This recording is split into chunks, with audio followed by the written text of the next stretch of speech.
Thanks, Miral, for sharing that presentation, and I'm looking forward to have Rufus very soon. I just need to make sure that my credit card is not tied to that, because that's dangerous, especially if they start giving me a recommendation of what to buy.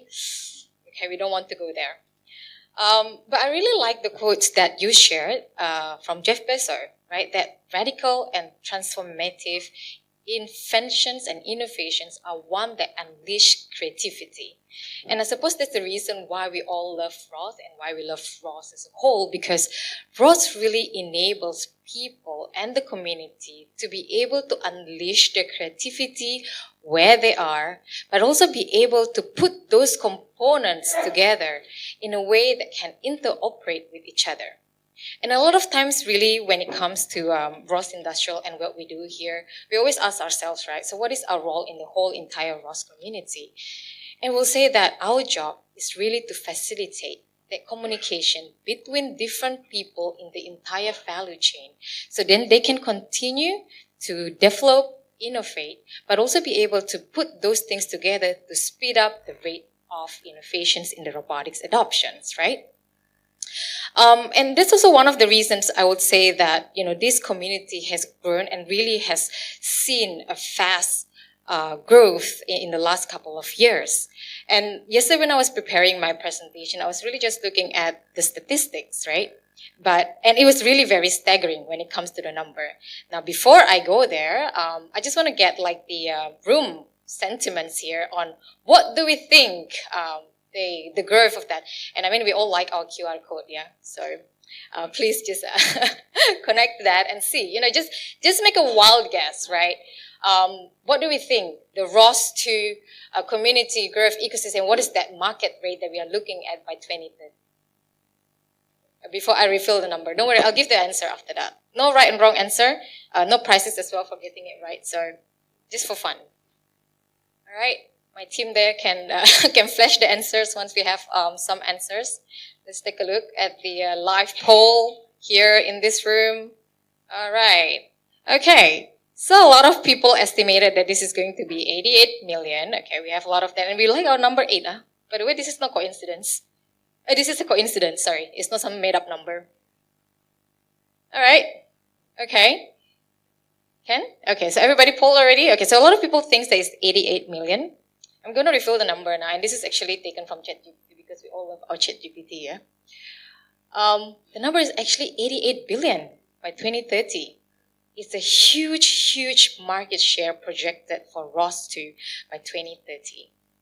And when I was looking at that, I was like, okay, that really sounds really big. Where is the backup for that? Do we really have that size? Now, there's really already very good signals in looking at that, and we're taking this from the ROS-II metric report. So this is actually the report that was actually being coordinated by the Open Source Robotic Association. So every year, they will produce a report at the beginning of the year to just indicate where we are today. And just last year alone, in October 2023, we estimated that the ROS package download has gone up to 550 million globally. That's a lot of people downloading ROS packages every single day. User community, and this is how it's actually being measured, it has already gone up by 34%, right? And this is just in 1 year alone. And this is actually just based on the people going to the docs.org.sg, and this is actually where people go there and ask questions. And there are other people who probably don't even go to that particular forum to ask questions. People like me, sometimes I don't really go there. But so there are a lot of user community that are not even being accounted for. And let's take a look at the company number, right? And there's already 910 plus companies globally reported using ROS. And these are only the companies that declare that they're using ROS. A lot of people utilizing ROS and not being declared, right? And so we really see an encouraging uptake when it comes to ROS and ROS applications. And what that really means, right, for us, especially here in ROS Industrial, when we talk about how do we facilitate further innovation, where are we going to go next? When we started doing ROS Industrial back in 2016, a lot of people don't know, right, what is ROS. When we started bringing that, we have to evangelize people, we have to let people know, hey, this is what ROS does, this is what they can do, how you can apply that in the industrial applications.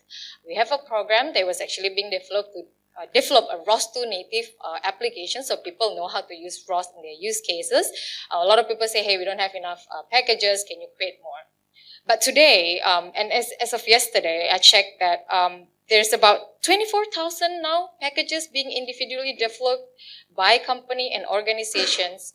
And that really means that people started to know how to use ROS-II as well in their industrial applications. And so the question is that today for us, how is that changing our role, right? And I would really like to go back to our principle in what ROS Industrial does, is that we enable interoperability, right? ROS is all about interoperability from the very start. When ROS was created, it's really to help an interoperability between different components, right? So you can quickly put together all the different robots. You have your motor, your sensor, everything needs to come together. How can you create that independently and yet being able to still communicate to each other? Today, if people can create those independently, people know how to put that together, what is our next challenge? In being able to then allow communication between two different robots. And that's why NRP funded the Robotic Middleware Framework Program to enable robots to be able to communicate with each other, to communicate between the human, the robot, and the ecosystem that it is in.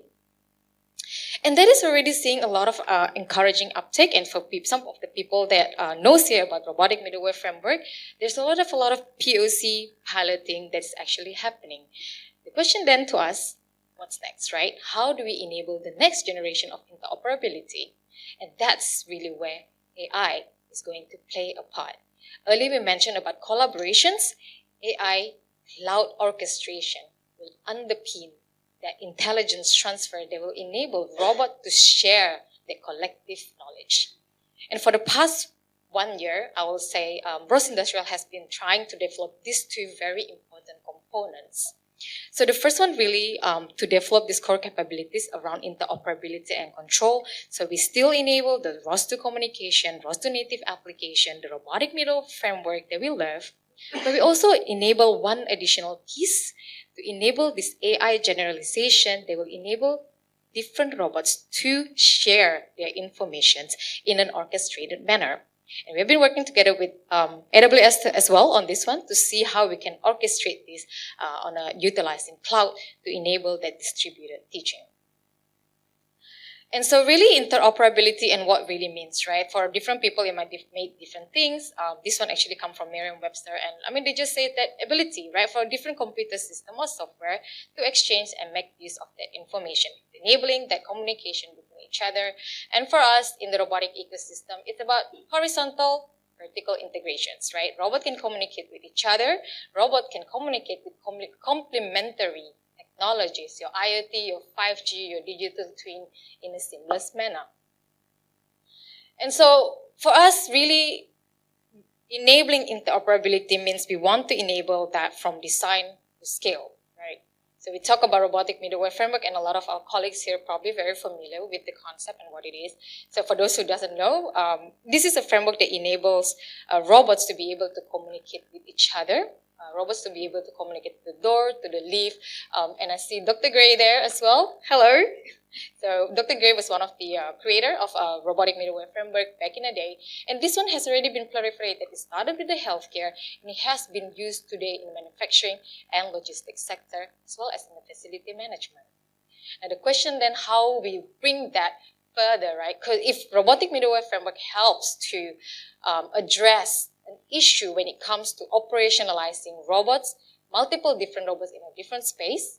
The question today then, how can we make that even faster when we wanted to implement robot? And that's where CUBE is created. So this is a gap-funded project that we started last year, where we actually enabled large-scale simulation framework, so we can bring all the different intelligence in deploying robotics at a much faster rate. And I'll explain a little bit later what it does and how it does it. So when we look into how all of this two technology is going to come together and how it actually enables interoperability from design to scale, the project CUBE that we created is really meant to help optimizing the operations through the AI-enabled digital twin. I think Mirella just now shared, right? Nothing, these days you need to have a digital twin in order for us to be able to communicate to each other. Now CUBE is actually creating that so then people have a place that they can collaborate together. Because if you wanted to collaborate on this using a physical space, it will take time. You wanted to do, especially when it comes to design, you wanted to do a lot of scenario planning, what if scenarios at a much faster rate. And that has to be facilitated some way, somehow, using visualization tool such as digital twin. Now the thing is, after that, once you actually have this information, you wanted to bring this to the next step where you actually do the development. And one of the key important things when it comes to development is actually speed and scale, right? And so we wanted to leverage on a service-oriented architecture when you can bring in all the different services in at a much faster rate. So then we can bring together all those different elements before we put them into the deployment state. And with RMF 2.0, we developed this thing called robot execution system, where the whole idea is that it's all based on tasks, right? When you want to deploy things, you wanted to have the right task to be executed at the right time by the right people. But you also wanted to enable the right services to be activated. So that's where this what we call a task orchestrator is actually being created to actually deploy that. And finally, when it comes to operation, and this is where we have always been talking about that you wanted a seamless operation. Each of the devices need to be able to talk to each other, right? And so we have multiple different device adapters that we created that flows all the way from the task to the right devices, and it opens, it closes, it receives that task information at the right time. Now, in order for us to be able to maintain, to scale that, the next thing that we need to do is that we need to transfer, right, all of this knowledge. You can imagine if we have to keep doing this every single time on the life cycle, how long will it take, right? And so we enable this orchestration of multi-agent AI capabilities using Project Cube to bring those information to have that shared knowledge that eventually we will bring it back to the first step. And as we actually go along and all of these things actually being more mature, we will eventually create a library of AI knowledge that can be generalized, and we can just instantaneously tell robot, hey, I want you to do this, this is what you're going to be doing. And I hope that we will be able to see that very, very soon. So later on, if we have time, we can actually go to level 5 to actually see this demo on live, yeah? So technology behind, right? So this is going to get a little bit technical, so bear with me a little bit. So I think Mirella shared earlier, the most important part about any digital transformation AI project is always about data. Generating data is one of the hardest things to do, right? And especially the lack of it, right? And how to generalize that. So how we do that with the Cube is that we do this in a somewhat simple process, but also it makes a lot of sense, right? So first time you do just a simple offline data generations, right? Now this offline data generation will be tested and we put that and we use that to create a training data sets. This is actually a recursive model and all of these data sets is then being put into the offline pre-training where we actually use this to create the model and the data policy. Now that model and data policy will then be used in an online fine-tuning, so people can actually then utilize those data and see that whether or not there's any model to design gap. Now, the thing about this for Project Cube, right, one of the key things that we try to develop, and when we talk about how we can make AI be used in a faster manner, is that we wanted being able to transfer the AI knowledge from one from one scenarios to another scenarios, right? And with this Project Cube, what we are trying to prove is that if, for example, I teach this particular model with these particular scenarios, the next time I introduce a new set, a new model, they can actually converge at a much faster rate. Now I can actually, so for this project, we managed to achieve that convergence rate in less than 15 minutes. So you can imagine if you actually transfer this from one warehouse to the next warehouse, from one layout to the next layout, instead of having to do this for hours and days, we can now do this within 15 minutes. And we are just seeing that at the start of it, right? And what we are aiming to do the next one is actually to make this even cheaper. And so we have already tested it with a few different type of compute resources. And we are seeing quite an encouraging result. We have a report to see how expensive, how long, and what sort of infrastructure, and looking for the sweet spot between that. So if you wanted that report, you can reach out to us as well after this meeting. And so this one, how we are then utilizing, I think later I will share how they utilize this particular technology for their use case and application.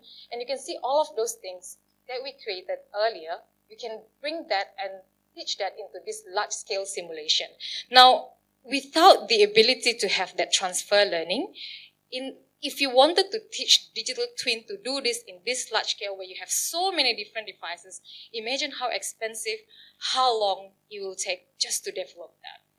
But the way it was actually being distributed and how we can create that in this large scale manner is where the differentiator is going to come in and the game changer in how we can use AI to enable robotics at this scale. And like Mirella mentioned, no AWS presentation without the icons here, and so I'm thankful for like the the icons. So yeah, I mean, like, this is how the crowd orchestration is being done. It's going to be very difficult for us to achieve that large scale simulation with multiple different people if it's not being coordinated on a cloud. And so the cloud orchestration is really one of the key things that enables us to do that today. So we use a couple of different AWS services to allow us to seamlessly bring all of those elements together in this manner. And so, and then in the next part, so that was really on the design portion of things. We also make some progress with regards to the robotic middleware framework, and when we look into how we can make these interoperations on the deployment, operations, and maintenance.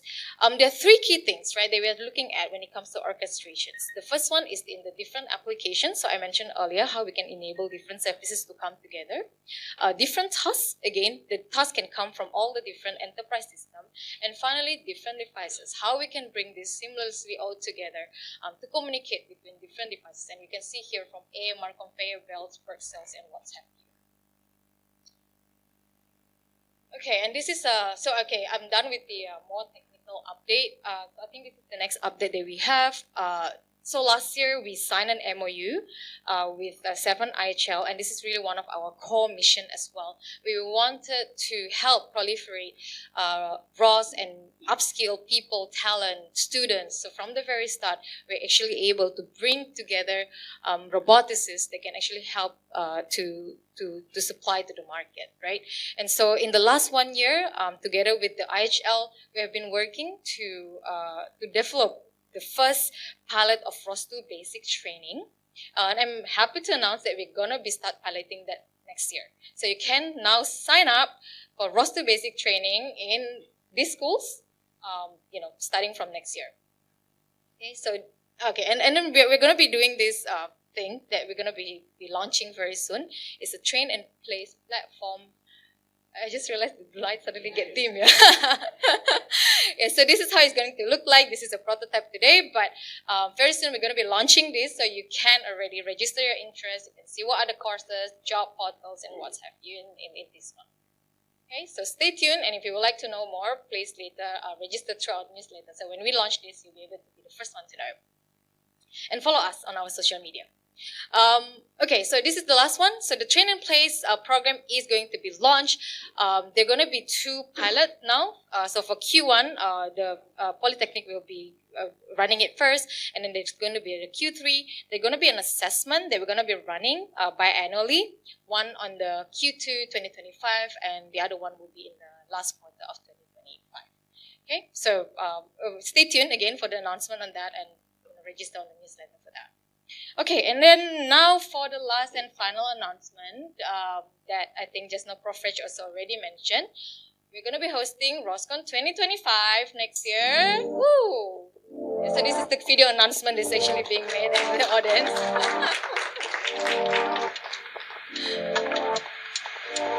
We love the red color. The vision of the Singapore National Robotics Program, NRP, is for a robotics ecosystem in Singapore that is vibrant, innovative, and competitive. To get there, we are focusing on 3 dimensions. 1, technology development. 2, matching applications to technology. And 3, enterprise development. We also pay special attention to talent development and growing the pool of roboticists in Singapore to support our ecosystem. Where are we now? Definitely we're not there yet. It's still very much work in progress. The Danish city of Odense has been a source of great inspiration for us. Its remarkable achievements in robotics has given us hope and confidence that we'll get there. So why are we keen to engage the global ROS community? Well, over the years, we have developed many ROS and ROS-enabled applications. Singapore is also host to the Asia Pacific ROS-I Consortium. Those of you who have been to Singapore know that we are a fairly cosmopolitan society. After Pope Francis visited Singapore in September 2024, he spoke of Singapore as the New York of the East.